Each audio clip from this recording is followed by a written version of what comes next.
क्या एक चीज़ है जो फिक्स डर्मा को अलग बनाती है?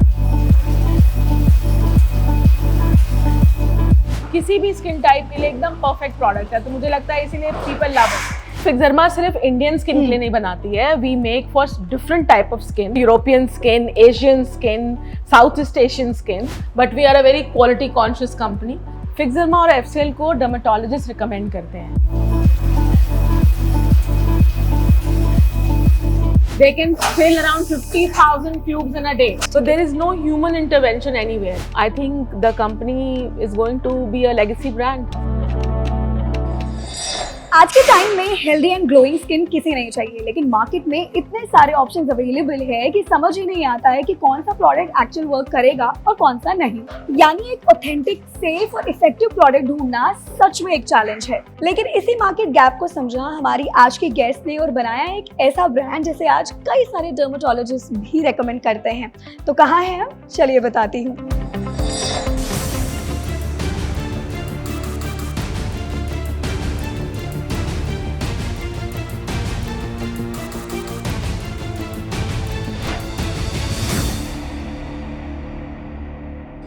तो मैं हूँ अभी फिक्स डर्मा की फैक्ट्री में और यहाँ पर हम मिलने वाले हैं इनकी सीईओ एंड को फाउंडर शैली मेहरोत्रा से। तो चलिए। शैली जी, वेलकम टू जी बिजनेस। मुझे सबसे पहले ये जानना है कि फिक्स डर्मा की शुरुआत कैसे हुई, क्या आइडिया था एंड यही क्यों, मतलब कोई पर्सनल रीज़न था, कोई पर्सनल पेन पॉइंट था, या जो भी मार्केट का गैप आपने देखा एंड you decided कि चलो शुरू करते हैं, what was it? So it was started in 2010. 16 years होने वाले हैं फिक्सरमा को। हम लोग साउथ ईस्ट एशिया में थे for a very long time. India वापस आए, बिजनेस स्टार्ट करना था and we saw a gap. उस टाइम पे स्किन केयर प्रोडक्ट्स अवेलेबल थे पर फार्मास्यूटिकल, जैसे एंटी फंगल की क्रीम्स, एंटीबैक्टीरियल क्रीम्स, वो एल्युमिनियम ट्यूब में, बड़ा ही मेडिकल लुक, और दूसरी तरफ फेयर एंड लवली टाइप के प्रोडक्ट थे, एकदम है ना, कॉस्मेटिक, एकदम कॉस्मेटिक्स। तो ये गैप जो था इसको ब्रिज करना था। और ये बाहर ऐसा नहीं था कि we were the first one, इस टाइप के प्रोडक्ट बाहर बहुत अवेलेबल थे। उनका नाम वहाँ पे अलग था, दे वर कॉल्ड डर्मास्यूटिकल, कॉस्मेस्यूटिकल, मतलब दोनों को मिलाकर कॉस्मेटिक्स एंड डर्मेटोलॉजी बैग। तो एक परफेक्ट यूनियन था फार्मास्यूटिकल और कॉस्मेटिक्स का। और जैसा इसका नाम है फिक्स डर्मा, तो जो इंटेंशन था वो नाम के पीछे था, to fix your derm, to fix your skin. Yes. So that's how we started. और जो शुरुआत थी उसमें रिटेल का कोई हमें खास आइडिया नहीं था, ई कॉमर्स था नहीं, तो the best was to go through dermatologist. तो उसके लिए एक आपको शुरुआत में टीम बनानी होती है और फिर वो आपकी टीम डॉक्टर से मिलती है, डॉक्टर्स को कन्विंस करती है, आपके प्रोडक्ट के बारे में ब्रीफ करती है, और तब कहीं जाके आपका ब्रांड उनके प्रिस्क्रिप्शन पैड पे आता है। तो ये बहुत ही टीडियस और डिफ़िकल्ट जर्नी है। और शुरुआत हुई थी सिर्फ 3 लोगों से। मेरे पास एक मैनेजर था और 2 और लड़के थे। 1 फीमेल वॉज ऑल्सो देयर जो गुड़गांव देखती थी। तो ऐसे शुरुआत हुई थी कंपनी की, और अब हमारे पास कुछ 900 लोग हैं। अब क्योंकि आपने कहा कि आपको डर्मेटोलॉजी बैक्ड एक ब्रांड बनाना था, एंड आई एम श्योर कि जब हम ऐसा कुछ करने जाते हैं, एक स्किन केयर ब्रांड, और वो भी डर्मेटोलॉजी बैग की डर्मेटोलॉजिस्ट उसको रेकमेंड करे, तो इसके लिए बहुत ज़्यादा मेहनत, बहुत ज़्यादा रिसर्च आई एम श्योर लगी होगी। तो क्या आप हमें कुछ ऐसा दिखा सकते हैं आपके ऑफिस में यहाँ पे, जहाँ पे वी कैन सी कि कैसे ये रिसर्च होती है, कैसे वो development, that R&D, how it all goes back in? चलो आपको अपना हम R&D सेक्शन दिखाते हैं। यस। हमारे पास क्वालिफाइड केमिस्ट हैं जो R&D सेक्शन में काम करते हैं। डिफरेंट केमिकल्स हैं जो हम लोग सोर्स करते हैं मल्टीनेशनल कंपनी से, और वहीं पे फॉर्मुलेशन होते हैं। बहुत सारे एरर्स एंड ट्रायल्स के बाद भी कम। चलो तुम्हें दिखाते हैं अपने different machinery. White is there, ये क्यों है? ये क्रॉसओवर बेंच है। ओके। और ये प्रोटेक्ट करने के लिए कोई भी जर्म्स उधर नहीं जाए, तो इसके पहले you have to wear the cap. आपको शू रैप पहनना है, स्क्रब पहनना है। इसके बाद you can move into the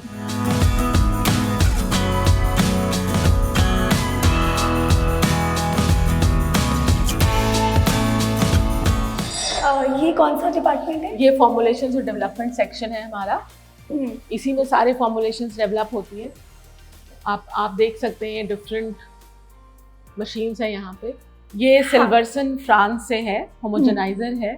so it actually mixes the water. आप इसकी स्पेस में स्पीड आप देख सकते हो हाउ इट वर्क्स। तो बेसिकली अगर कोई भी क्रीम बन रही है, मॉइस्चराइजर बन रहा है, तो उसका बेस एक तरीके से तैयार होता है। ओके, ये इसको हम टेस्ट करने के लिए यूज करते हैं, राइट? पर इसमें एक छोटा बैच भी बन सकता है। अच्छा, या it's like a mini plant, एक मिनी प्लांट जो कि यहाँ पे आ रहे हैं। तो हम लोग ज्यादातर सैंपल्स इसमें बनाते हैं to test the market. Oh great, same हो रहा है ना? ये मिक्सचर है दोनों और वो होमोजेनाइजर है। ओके, यहाँ पे हम छोटे छोटे स्मॉल सैंपल्स मंगवाते हैं एंड उनको टेस्ट करते हैं। हाँ, इंपोर्ट करते हैं और उनसे स्मॉल बैचेस बनते हैं।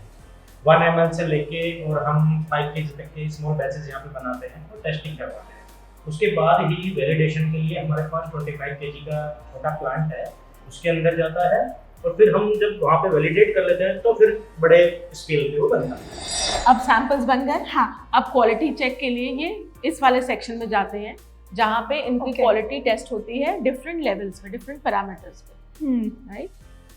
ये हमारा स्टेबिलिटी चेम्बर है जिसमें डिफरेंट टेम्परेचर चेक होता है प्रोडक्ट्स का कि 50 डिग्री पे वो स्टेबल है कि नहीं, मतलब ह्यूमिडिटी, हीट और बिलो फ्रीजिंग टेम्परेचर। तो -5 डिग्री पे भी इसको स्टेबल रहना है और 50 डिग्री पे भी स्टेबल रहना है, क्योंकि यही प्रोडक्ट कनाडा भी जाता है, इंडिया में भी बिकता है, सऊदी अरेबिया में जाता है, अफ्रीका में भी बिकता है और थाईलैंड में भी बिकता है। तो यू कैन अंडरस्टैंड कि सबका क्लाइमेट और ह्यूमिडिटी कितनी डिफरेंट है, राइट?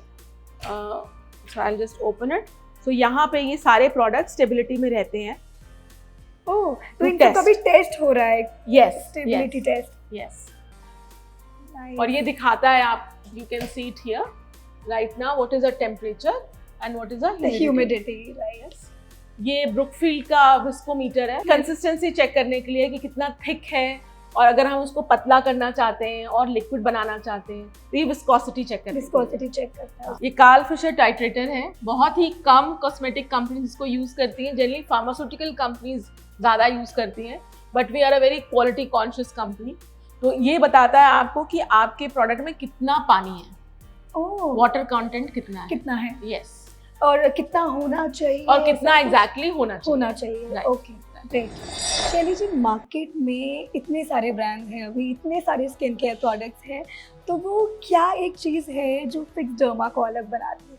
फिक्सडर्मा और एफसीएल को डर्मेटोलॉजिस्ट रिकमेंड करते हैं, वो हमारी बहुत बड़ी स्ट्रेंथ है, क्योंकि when you know it's coming from the right person, मतलब it's coming from the medical community, yes, तो ट्रस्ट तो बन ही जाता है। और 15 साल हो गए हैं, तो आइडिया कभी भी ये नहीं था कि कंपनी को मतलब बेचना है या एग्जिट का कोई प्लान नहीं था, एक प्रॉब्लम को सॉल्व करने का आइडिया था, तो आगे भी वही करते रहेंगे। मार्केट तो क्लटर्ड है, बहुत सारी कंपनीज आ रही हैं, ट्रेंड बेस्ड है, बट जो हमारी जगह है वो बहुत ही इंटरेस्टिंग है, क्योंकि बहुत सारे वर्टिकल्स है कंपनी के। हम लोग डॉक्टर्स के थ्रू सेल करते हैं, ऑनलाइन सेल करते हैं, रिटेल चैनल हमने अभी स्टार्ट किया है, इंटरनेशनल मार्केट में बहुत अच्छा प्रेजेंस है। So I think the company is going to be a legacy brand. तो अभी क्योंकि आपने खुद इस चीज़ को मेंशन किया, तो I really want to ask, influencer के थ्रू मार्केटिंग या डॉक्टर्स के थ्रू रिकमेंडेशन ज़्यादा सक्सेसफुल या ज़्यादा आप क्या प्रेफर करते हैं? सी, दोनों की अपनी जगह है। इन्फ्लुएंसर्स कोई आज नहीं, आज वो सोशल मीडिया पे स्टार्ट हुए, राइट, पर इन्फ्लुएंसर तो शुरू से थे, exactly, right? Amitabh Bachchan was also an influencer, उसके पहले दूसरे भी लोग थे, जैकी श्रॉफ, इफ यू रिमेंबर, उस टाइम में भी आता था, टीवी में ऐड आता था, तो उन्होंने भी अपनी तरीके से इन्फ्लुएंस किया है।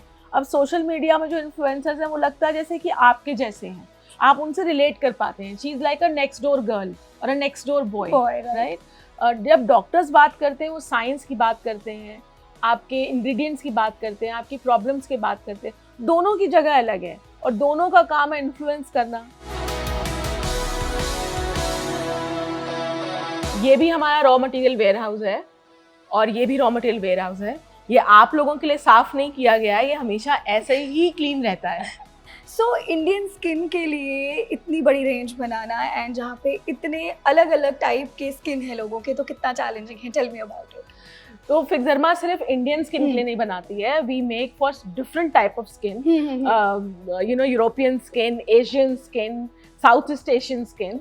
और ये आप देख सकते हैं सारे ये केमिकल्स हैं which are imported from different countries, और इनके यहाँ पे डिस्ट्रीब्यूटर है, हम लोग डायरेक्ट इम्पोर्ट नहीं करते हैं। Okay. You can see how neatly they are kept and we are very very conscious about the quality of the product, इसीलिए हमने फैक्ट्री भी लगाई, so you can trust our formulation.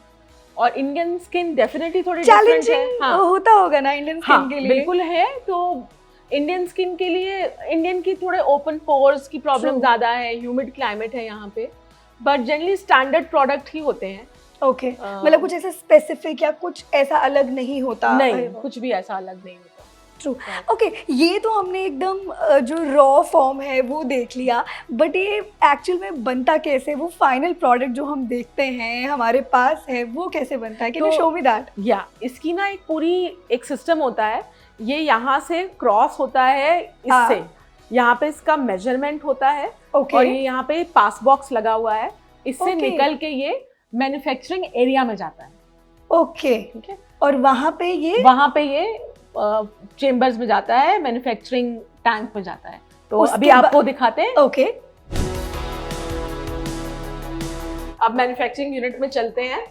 यहाँ पर आपको कैप और शू रैप लगाना जरूरी है। दिस इज और फिर से ये change over,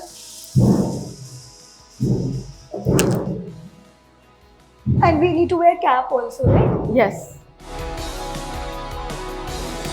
So now I'm really excited to see कि कैसे मैन्युफैक्चरिंग होती है इन प्रोडक्ट्स की। तो बिल्कुल मैं बताती हूँ पहले इस फ्लोरिंग के बारे में। हाँ। इसे इपॉक्सी बोलते हैं। Okay. एक स्पेशल फ्लोरिंग होती है, इसके ऊपर कोई भी कंटामिनेशन नहीं होता है। ऐसे, हाँ, इसके लिए ये स्पेशल फ्लोरिंग है। जो एयर है यहाँ पे, इसमें एयर हैंडलिंग यूनिट लगा हुआ है, AHU। तो यहाँ पे एक टेम्परेचर कंट्रोल रहता है, और एयर में भी कोई भी पार्टिकल्स नहीं होते हैं, जर्म्स नहीं होते हैं।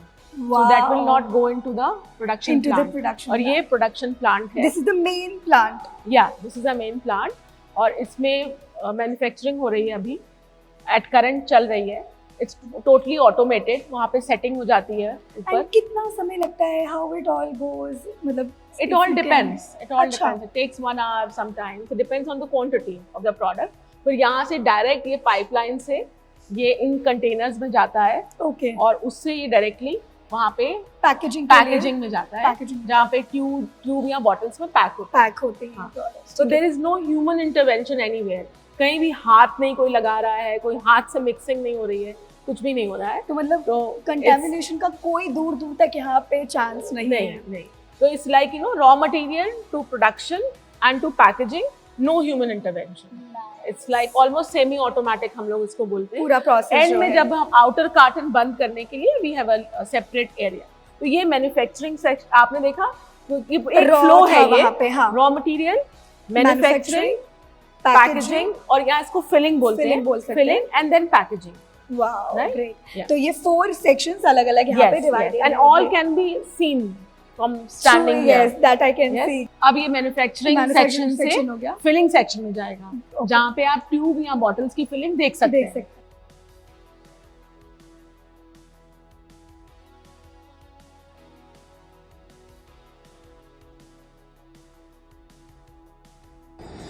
This is the filling section. यहाँ पे शैडो, अभी जो हमारा हीरो प्रोडक्ट है उसकी फिलिंग चल रही है, और इसकी स्पीड बहुत अच्छी है इस मशीन की, और जो आगे वाली मशीन है उसकी भी है। They can fill around 50,000 tubes in a day. In a day. Wow. Yes. तो यहाँ पर हमारे एक्ने फेस वॉश है, कालीजाब, उसकी फिलिंग चल रही है।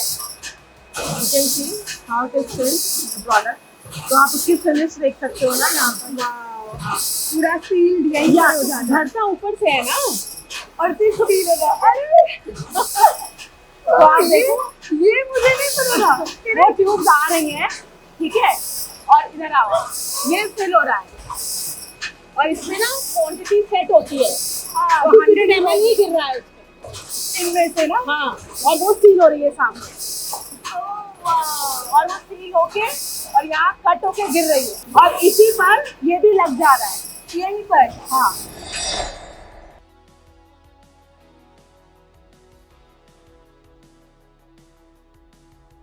आपको क्या लगता है ऐसा क्या है आपके सनस्क्रीन में जो लोगों को सबसे ज़्यादा या डर्मेटोलॉजिस्ट को सबसे ज़्यादा पसंद आया? I think the formulation. It's so apt for the skin type, Indian skin type. हमारा खैर एक्सपोर्ट भी बहुत अच्छा होता है ये, बट ह्यूमिड क्लाइमेट है और बहुत अच्छा जेल होता है, बहुत ही मतलब इट्स वेरी स्मूथ फिनिश, कोई वाइट कास्ट नहीं है, कोई हेवीनेस नहीं आती है फेस के ऊपर, ब्रेकआउट्स नहीं होते हैं, किसी भी स्किन टाइप के लिए एकदम परफेक्ट प्रोडक्ट है। तो मुझे लगता है इसीलिए पीपल लव इट। एंड इसके अलावा और कौन कौन से प्रोडक्ट्स हैं आपके सिक्स डर्मा के जो आपको जो सबसे ज़्यादा लोग पसंद कर रहे हैं एंड बहुत ज़्यादा रीऑर्डर आते हैं उसके? एक हमारा एक्ने केयर रेंज है, जब हमने कंपनी स्टार्ट की थी तब से है, सैलिसिलिक एसिड बेस्ड है। इट्स अ क्लेंजर, वो एक्ने के लिए है, एक्ने स्पॉट्स पे लगाने के लिए है, और उसमें बहुत सारे प्रोडक्ट्स हैं। बॉडी एक्ने के लिए स्प्रे है, बॉडी क्लेंजर है, उसमें करीब 6 प्रोडक्ट्स हैं और सारे प्रोडक्ट्स उसके बहुत पॉपुलर हैं, बहुत ज़्यादा रीऑर्डर Yes, ग्रेट। तो ये हमारा फिनिश्ड एरिया है। अब ये सारे प्रोडक्ट्स रेडी हैं इंडियन मार्केट में और इंटरनेशनल मार्केट में जाने के लिए। यहीं से ये सारे बॉक्सेस ट्रक में लोड होते हैं and they are ready to fight in the market. And majorly कहाँ जाते हैं ये products, which countries? So majorly South East Asia, Canada, UK, US, Africa, everywhere. We are exporting to more than 35 plus countries right now. तो सब जगह जाते हैं। Great. Okay, अब अगर हम आपके बिजनेस मॉडल की बात करें सो आप उसके बारे में हमें बता सकते हैं कि ऑनलाइन क्या प्रेजेंस है, ऑफलाइन क्या प्रेजेंस है, हाउ इट ऑल वर्क्स? तो हमारा अभी ऑनलाइन प्रेजेंस बहुत अच्छा है, लार्ज परसेंटेज है बिजनेस का, which is growing also very fast. Retail channel हमने सिर्फ 2 साल पहले शुरू किया है, that is also growing very fast. तो ये 2 चैनल हो गए। थर्ड हमारा डर्मेटोलॉजिस्ट चैनल है जो हमारा सबसे पुराना है, उसी से कंपनी स्टार्ट हुई थी बाय सेलिंग थ्रू डर्मेटोलॉजिस्ट। और 4th channel is international market. So these are the 4 channels. So company Fixderma is a very well balanced stool, I always call it that, you know, कोई भी channel हिलता है तो बाकी channel उसको संभाल लेते हैं। तो the company is not totally dependent on online only. So that's why I think we are a EBITDA positive company also. That is one reason. And क्या कितना परसेंटेज है, if you can give me an idea? तो अभी almost हमारा online is 30% of the total share, which is growing at a faster rate. And around 20% is 20-25% is export. And 25% is retail channel, and around 20% is dermatology channel, like that it is divided. वो आप एक दूसरे में थोड़ा बहुत ऊपर नीचे होते रहते हैं, बट सबसे फास्टेस्ट ग्रोइंग हमारा ऑनलाइन चैनल। एंड वो कौन सा प्रोडक्ट है एक जो आपको लगता है कि सबसे ज्यादा वही बिकता है? हमारा shadow sunscreen is our hero product. वो मेजर शेयर है, मेजर चंक है हमारी सेल का। उसके अलावा सैलिसिलिक एसिड जो मैंने बताया था, सैलिजैप है। हमारा FCL है, प्रीमियम स्किन केयर रेंज है, very loved by our people and doctors.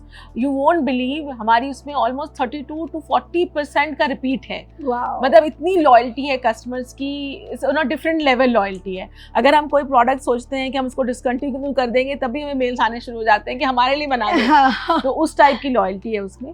AHA lightning jail है हमारा, हाइड्रोक्विनोन बेस्ड है, और एक नॉर्मल भी है, वो भी हमारा हीरो प्रोडक्ट है, उसमें हमें पेटेंट में मिला हुआ है। तो आई थिंक इंडिया में we are the only company, I am not sure about any other company, Indian company, जिसने पेटेंट अप्लाई भी किए हैं और उनको मिले भी हैं। तो क्योंकि सबको यही लगता है इसकी कोई ज़्यादा ज़रूरत नहीं है, और बट हमें लगता है कि it adds feather to your cap.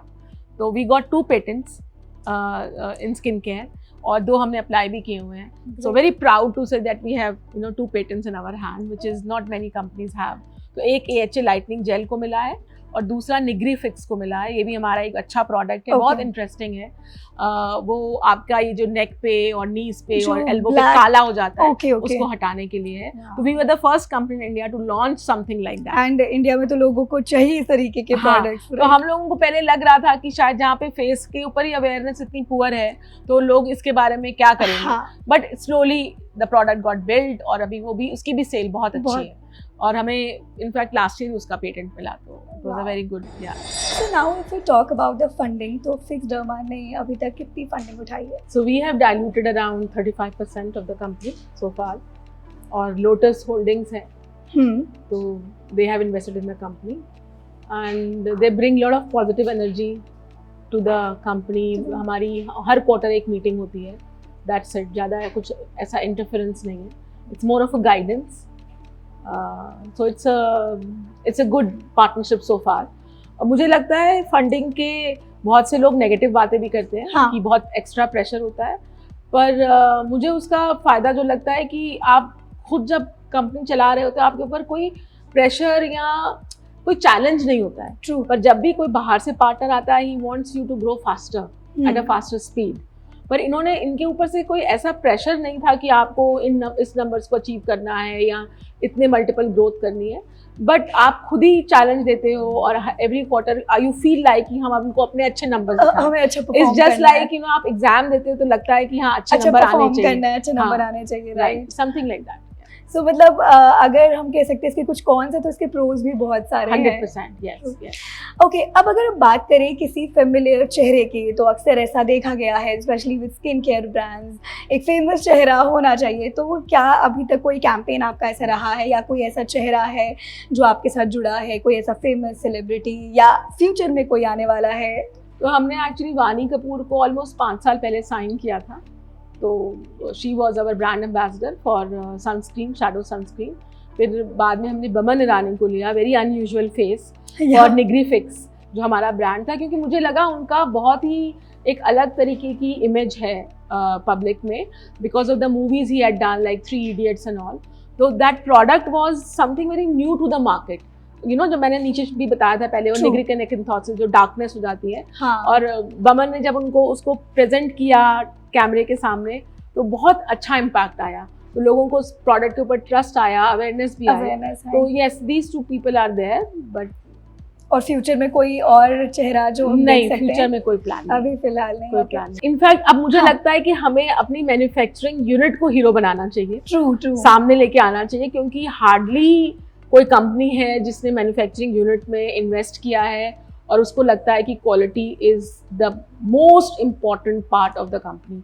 मुझे लगता है प्रोडक्ट फर्स्ट अप्रोच हमारी हमेशा रही है कि प्रोडक्ट फर्स्ट, प्रोडक्ट हीरो होना चाहिए आपका। एंड मुझे लगता है कोई प्रोडक्ट तभी रीऑर्डर करेगा जब एट द एंड उसे वो अच्छा लगेगा, उसकी क्वालिटी अच्छी होगी। यस। तो अब अगर हम बात करें आपके शार्क टैंक के एक्सपीरियंस की, सबसे पहले तो मुझे जानना है कि हाउ इट फील्स, कैसा लगा आपको, या कोई ऐसा इंसिडेंट जो आप हमारे साथ शेयर करना चाहते हैं? It was a fantastic actually experience. मुझे लग रहा था कि शायद maybe I will not get an opportunity to speak, क्योंकि सारे जो शार्क्स हैं वो पुराने हैं, सीजन्ड हैं, उनके लिए तो it's like a second home, पता नहीं कितने एपिसोड वो कर चुके हैं। तो मुझे उनका ही थोड़ा सा लग रहा था कि मे बी वो ज़्यादा बोलते हैं सभी, तो आपको बोलने देंगे कि नहीं, बट वैसा हुआ नहीं, दे आर वेरी फ्रेंडली। तो कुल मिला के काफ़ी इंटरेस्टिंग और अच्छा एक्सपीरियंस था। तो ऐसा सुनने में आया है कि अगले सीजन में आप परमानेंटली हमें देखने को मिलेंगे, तो इसको लेकर क्या कहना है आपका? आई थिंक सब लोग इंतजार करिए। ऐसा कहते हैं कि एक औरत के लिए, एक महिला के लिए उसका वर्क लाइफ बैलेंस जो होता है बहुत ज़्यादा डिफ़िकल्ट होता है as compare to a man. एक आदमी के लिए शायद उतना मुश्किल नहीं होता है, बट महिला के लिए बहुत ज़्यादा मुश्किल होता है। तो इसको लेकर आप क्या बोलना चाहेंगे? आपने खुद कैसे इसे मैनेज किया, एंड जितनी भी स्पेशली वुमेन एंटरप्रेन्योर्स हमें देख रही हैं, जो भी महिला हमें देख रही हैं, उनको आप क्या कहना चाहेंगे इस पर? मेरा इसमें बड़ा ही डिफरेंट ओपिनियन है। पहली बात, मे भी बहुत से लोगों को पसंद नहीं आएगा, पर मुझे लगता है जब आप कोई भी काम स्टार्ट करते हैं तो वर्क लाइफ बैलेंस के बारे में मत सोचिए, आपका कोई भी जेंडर हो। Work life balance is almost impossible.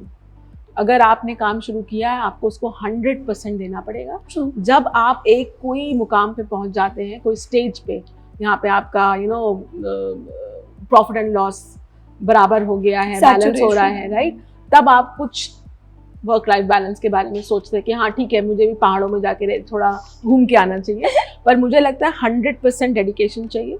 दूसरी बात, बिजनेस को नहीं मालूम आपका जेंडर क्या है, ठीक है, तो 100% उतना ही काम करना पड़ता है, बी इट अ वुमन और a man. You need to give it your everything. I mean your 100% should be in the game. और जो भी सामने वाला, मुझसे ये भी लोग बोलते हैं, पूछते हैं बहुत बार कि लोग बायस हो जाते होंगे या डिस्क्रिमिनेट करते होंगे आप वुमेन। ऐसा बिल्कुल भी नहीं है। हाँ, मतलब ऐसा नहीं होता है। Let me be very truthful about it, क्योंकि सामने वाला आपको जज करता है कि आपको कितना मालूम है आपके काम के बारे में। अगर आपको अपने काम के बारे में 100% पता है तो वो बिल्कुल भी जज नहीं करता। They start having in good conversation with you, चाहे तुम्हारा प्रोफेशन हो या मेरा प्रोफेशन हो या किसी का भी प्रोफेशन हो। अगर आप किसी डॉक्टर के से भी मिलते हैं तो अगर वो फीमेल डॉक्टर है या मेल डॉक्टर है, उसको अपना काम मालूम होना चाहिए, उसका डायग्नोस करेक्ट होना चाहिए और आप ठीक हो जाएं। बिल्कुल राइट। तो जेंडर कहाँ से आ गया बीच में? ठीक है, India is a very different market and different country, तो थोड़ा बहुत तो है। हाँ। बट वो शुरुआत में होता है, वंस दे अंडरस्टैंड कि you are a very serious and a sincere person, I don't think they जज you so much. So now Shaily ji, जाते जाते मैं आपसे एक क्वेश्चन पूछना चाहती हूँ कि इतने सारे जो यंग एंटरप्रेन्योर्स हैं जो अभी हमें देख रहे हैं और वो एक स्टार्टअप जो है शुरू करना चाहते हैं, तो उनके लिए व्हाट इज़ योर मैसेज और your tips? So first message to all the startup founders, it's not a hobby. Starting a business is not a hobby. It's not like कि आपने कोई जिम सेशन ज्वाइन किया है, कोई boxing session join किया है या पिलाटीज क्लास ज्वाइन की है, नहीं समझ में आएगी छोड़ देंगे, ऐसा बिल्कुल भी नहीं है। और दूसरी बात, इट्स नॉट ग्लैमरस। ऐसा नहीं है कि आपने स्टार्टअप है आपका तो आप मैगजीन कवर्स पे आएंगे, इंटरव्यूज देंगे, पॉडकास्ट करेंगे। पहले आपको कुछ अचीव करना है। It's just like going in a battle field and you are a warrior, you have to win, so be ready to fight. तो स्किन केयर सिर्फ एक ब्यूटी ट्रेंड नहीं बल्कि एक साइंस है और फिक्स डर्मा की ये सक्सेसफुल जर्नी इसी भरोसे और विश्वास की कहानी है। तो आपको आज का ये एपिसोड कैसा लगा हमें कमेंट्स में ज़रूर बताएं और ऐसे ही और भी एक्सक्लूसिव इंटरव्यूज़ के लिए कीप वॉचिंग ज़ी बिजनेस।